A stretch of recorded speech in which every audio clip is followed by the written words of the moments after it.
재미있게 돈 버는 법. 어차피 행복하려고 일하는 건데 나의 시간과 에너지를 아낄 수 있고 효율적으로 일할 수 있는 방법을, 이거는 어디서 가르쳐주지 않지 않나?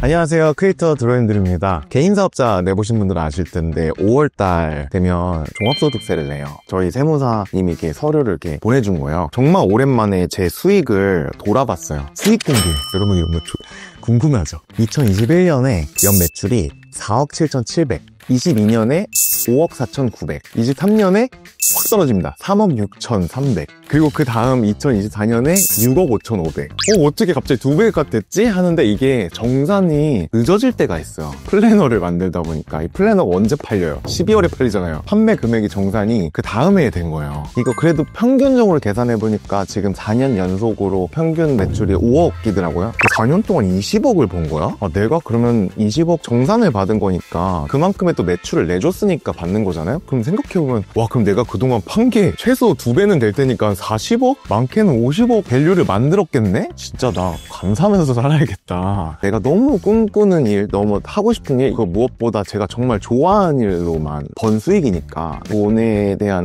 나의 보람이라고 할까? 이게 너무 커서 내가 이 콘텐츠 만들어야겠다. 재미있게 돈 버는 법. 이거는 어디서 가르쳐주지 않지 않나? 제가 최근에 영상을 하나 봤는데 그 영상 제목이 진짜 드로잉들을 존나 부럽다 하는 정성인 거예요.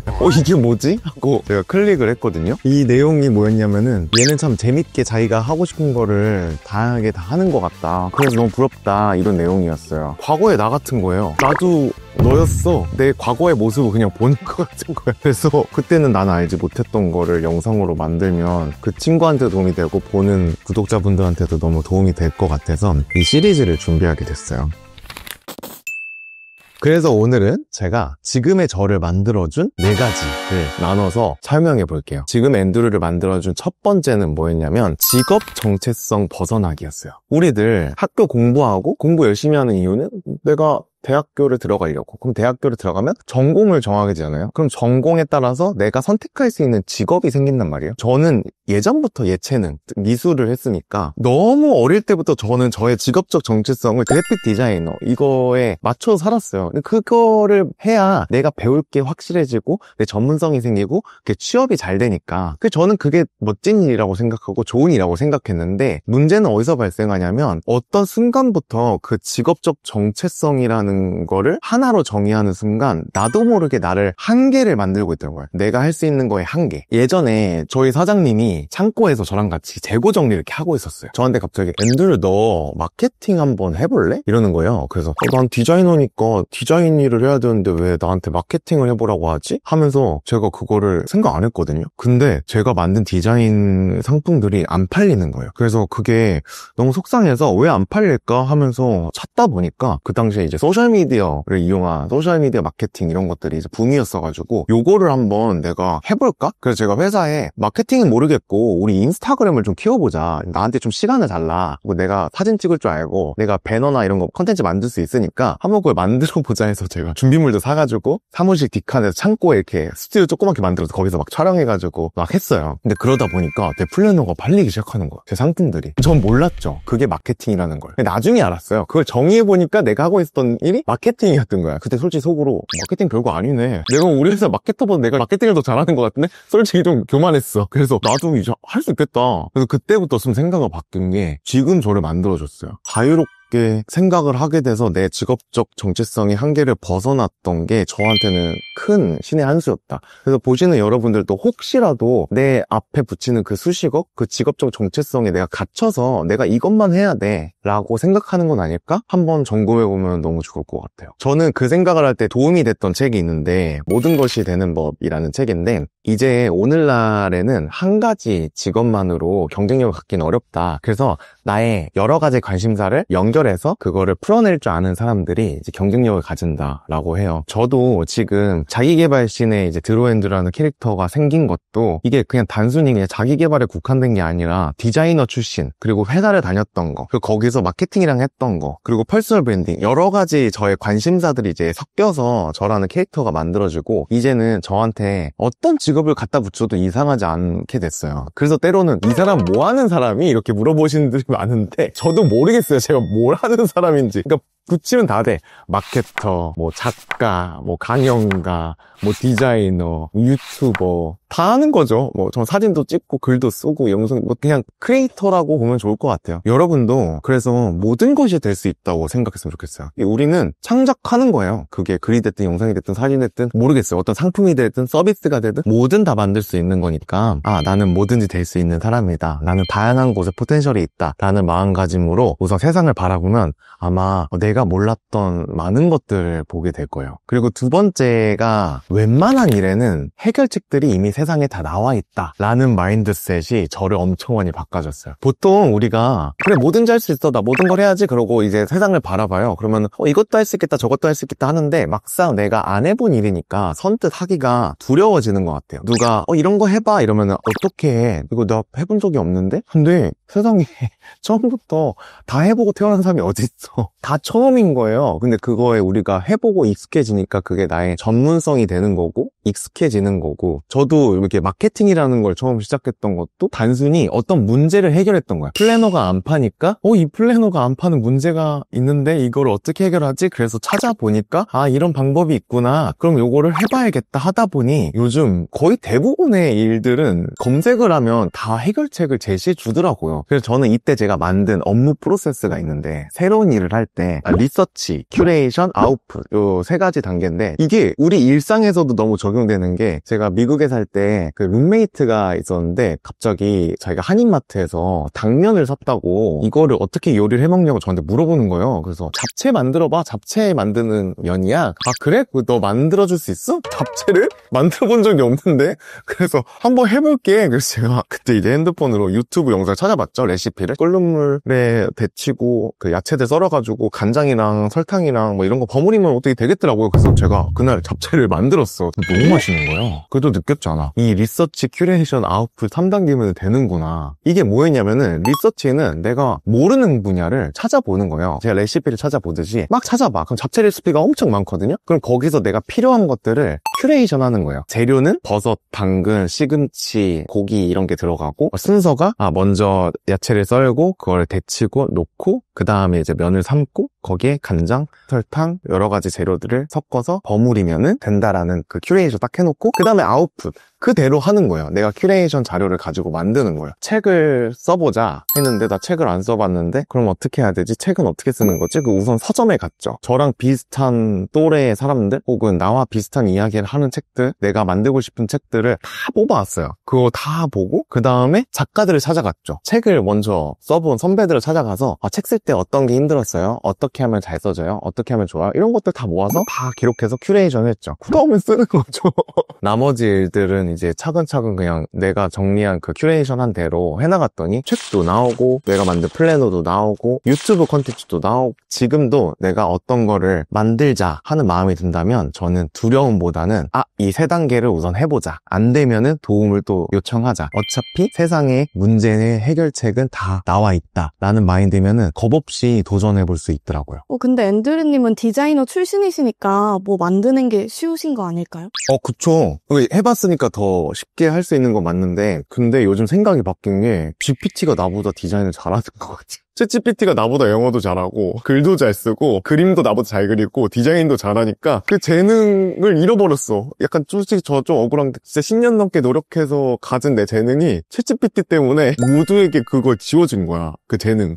그 창작업이라는 거에서 그 지금 요즘 창작하는 사람 다 난리예요. 왜냐면은 그 재능으로 먹고 살았던 사람들은 위험해질 수 있거든. 근데 대신 이제 여기서 이제 빛을 발하는 건 이제 감각이죠. 네, 이런 아웃풋을 많이 내보면서 사람들이 어떤 거에 반응하는지를 아는 그 갖고 있는 사람들은 뭘 만들어도 잘 되겠죠. GPT가 있으니까. 지금 보니까 하시는 게 너무 많더라고요. 네네. 잠은 주무세요? 너무 잘 자요. 저 하루에 8시간 자요. 그 산책도 하루에 1시간에서 2시간 하거든요. 그런 오해가 있는 것 같아. 많은 일을 다 하다 보면은 전문성이 안 생긴다. 혹은 그걸 다 하다 보면은 제대로 할 수가 없다. 라는 두려움이 있을 것 같아서 그걸 좀 깨드린 얘기하고 싶은 게 그래서 저는 적절한 협력과 아웃소싱을 잘 활용합니다. 아웃소싱 다 해봤잖아요. 그러니까 우리 회사 다닐 때 그 회사 내에서 할 수 없는 일들은 아웃소싱을 많이 하죠. 근데 1인 기업가도 똑같아요. 1인 기업가가 혼자서 막 다 하는 것 같지만 1인 기업가도 협력 관계, 협력 업체들을 잘 활용해야 좋은 퀄리티 그리고 더 많은 생산성을 만들어낼 수 있거든요. 근데 이게 쉽게 예를 들면 저는 이걸 늘 그 프린트기에 비유를 하는데 예를 들어 디자인을 했어요. 제가 뭘 만들었어. 그럼 그거를 집 프린트를 사서 집에서 프린트할 수 있잖아요. 근데 그거에는 제약이 있어요. 예를 들면 집 프린트기는 종이를 A4 용지 사이즈밖에 출력을 못해요. 그리고 종이 두께도 설정할 수가 없고 그리고 대량 생산을 하기에는 하나씩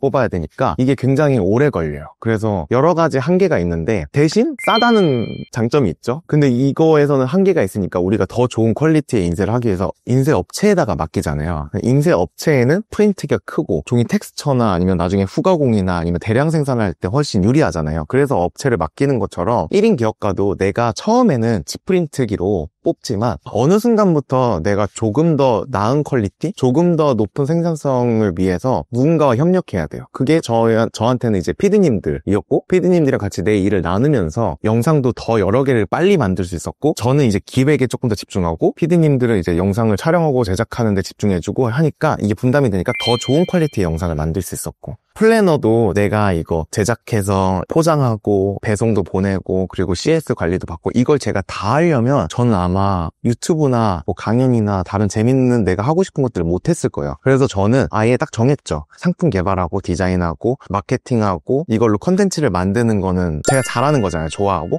그 부분 제가 하고 제가 잘 못하는 부분 예를 들면 뭐 유통이나 아니 배송이나 CS 관리나 뭐 웹사이트 관리나 이런 부분을 또 맡기면서 쉐어를 하는 거죠. 저는 그게 더 1인 기업가로서 현명한 방법이라 생각해요. 내가 혼자 다 하려고 하는 것보다. 그러면 내가 프린트기가 된단 말이에요. 내가 프린트기가 되면 너무 힘들어요. 그럼 그게 사실 1인 기업가가 아니고 그냥 프리랜서인 거죠. 프리랜서가 나쁜 건 아니에요. 프리랜서 너무 멋진 일이고 너무 좋은 일인데 그럼 거기에서 생산성이라든지 효율성이라든지 퀄리티 부분에서 한계를 둘 수 있으니까 나는 어떤 협력을 하면 좋을까? 일을 할 때 어떤 아웃소싱을 하면 좋을까를 잘 생각하면 좋겠고 저는 그 과정에서 많은 도움을 받았던 게 레버리지라는 책이에요. 레버리지가 그 지렛대란 뜻이잖아요. 지렛대가 있으면 내가 같은 힘을 들여도 지렛대로 더 무거운 걸 들어 올릴 수 있잖아요. 똑같아요. 우리는 1인이니까 맨파워가 부족해요. 그러면 그때 레버리지를 활용해서 뭐 협력업체나 협력한 사람이나 팀원이나 서로 협력해서 더 큰 일을 할 수 있게 현명하게 하면 그러면 또 두려움도 없어지거든요. 서로 잘하는 부분을 이제 채워주는 거니까 내가 잘 못하는 부분 그것들을 이제 억지로 한다거나 그런 게 없어져서 그래서 저는 일할 때 스트레스가 정말 없죠. 그러니까 사람들이 볼 때 뭔가 되게 많은 일이었는데 왜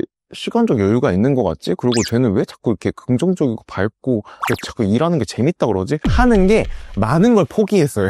그러니까 소득을 좀 포기하면서 나의 시간과 에너지를 아낄 수 있고 효율적으로 일할 수 있는 방법을 전 찾은 거죠. 내 삶도 즐기면서 어차피 행복하려고 일하는 건데 내가 혹시 지금 너무 집 프린트기로만 일하고 있나? 이 생각 꼭 해보셨으면 좋겠어요. 그리고 네 번째가 뭐냐면 자기 이해 높이기예요. 이 얘기를 듣다 보면은 진짜 내가 직업 정체성 버리고 나 뭐든지 해볼 수 있겠다. 그래.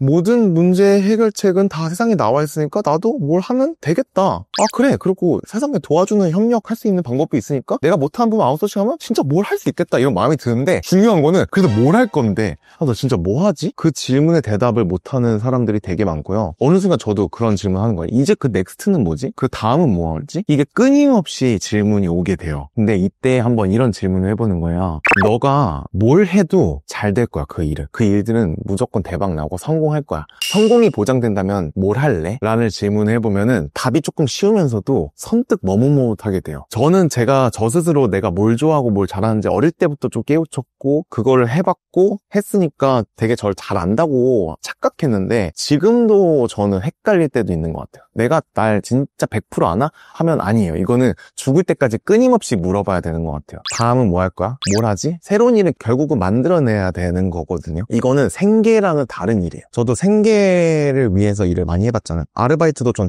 진짜 다양하게 해봤어. 일이라는 건 결국 나의 시간, 에너지, 그리고 머리 쓰고 몸 쓰고 결국 나를 고갈시키는 거예요. 꼭 나쁜 건 아닌데 내가 갖고 있는 자원을 고갈시켜서 다른 가치를 만드는 거죠. 거기서 제가 느낀 거는 결국 일이라는 거를 어차피 할 거라면은 생계가 이제 보장이 된다면 그 다음 일들은 내가 즐겁고 재미있게 할 수 있는 일을 찾아봐야 되는 거 아닐까? 그거에 대한 고민이 필요하지 않을까라는 생각이 들어서 그래서 우리가 진짜 많이 물어봐야 되는 것 같아요. 여기서 플러스 좀 추가하자면 저의 이제 일에 대한 마인드를 정말 바꿔준 이야기가 있는데 그 탈무드에 새 벽돌공 이야기가 있어요. 한 사람이 길을 가다가 세 명의 이제 벽돌공이 벽돌을 날라가지고 쌓고 있는 일을 하는 거예요. 이 사람이 궁금해서 거기 한 명한테 물어봤대요. 무슨 일 하고 있어요? 그때 첫 번째 벽돌공이 지금 벽돌 쌓고 있잖아요. 안 보여요? 이렇게 했대요. 그 다음 사람한테 가서 물어본 거죠. 지금 무슨 일 하고 계세요? 나는 지금 시급 9달러 30센트짜리 일을 하고 있다. 이렇게 말을 했대요. 그리고 마지막 이제 세 번째 벽돌공이한테 가서 무슨 일 하세요? 라고 물었더니 저는 지금 세계에서 가장 아름다운 성전을 짓고 있어요. 라고 말을 했대요. 근데 같은 벽돌을 쌓는 일을 하는데 세 명이 살아가는 삶에 대한 태도 그리고 일에 대한 마음가짐 이게 모든 게 반영되는 거라고 생각을 하거든요. 그럼 이 세 번째 사람은 얼마나 직업 만족도가 높을까? 그리고 얼마나 세상을 행복하고 밝게 바라볼까? 그래서 때때로 저도 아르바이트를 할 때 나는 정말 멋진 일을 하고 있는 거야. 내가 막 주방 보조를 할 때도 나는 사람들을 배불리는 일을 하고 있는 거야. 그 생각을 하니까 그 힘든 일도 이겨내게 되더라고요. 지금도 때때로 일이 힘들고 가끔 좀 쉬고 싶다 이럴 때도 그때 좀 쉬긴 하는데 그 의미를 돌아봐요. 내가 이 일을 하는 이유가 뭐지? 그 의미가 없으면 일이 하기가 너무 힘들더라고요. 나는 사람들의 꿈을 만들어주는 사람이야. 사람들이 자기만의 꿈을 이뤄나가는데 나는 도움을 주는 사람이야. 용기를 주고 응원해주고 같이 가자 함께 끌어주는 사람이야 라고 생각을 하고 이런 콘텐츠도 만드는 거거든요. 그래서 저는 지난 시간 동안 여러분들이 정말 많이 응원해주시고 도와주셔서 제가 너무 좋아하는 일로 큰 돈도 벌게 되고 그리고 제가 하고 싶은 것들을 마음껏 만들어낼 수 있는 게 여러분 덕분이거든요. 제가 이제 여러분들한테 보답해드려야 될 것 같아요. 그래서 저는 또 새로운 꿈을 찾았어요. 한때는 이제 다음은 뭐 하지? 하면서 방황하기도 하고 교만하게 나는 꿈을 이뤘어 라고 생각했는데 또 다른 꿈을 찾았어요. 그게 뭔지는 이번 이 시리즈를 통해서 차근차근 풀어볼 거고 제가 보여드릴게요. 제가 해내는 걸 보여드리면 여러분도 용기 내서 여러분의 꿈, 여러분의 일을 또 찾아서 할 수 있을 거라고 생각이 들어서 이번 시리즈 많이 기대해주세요.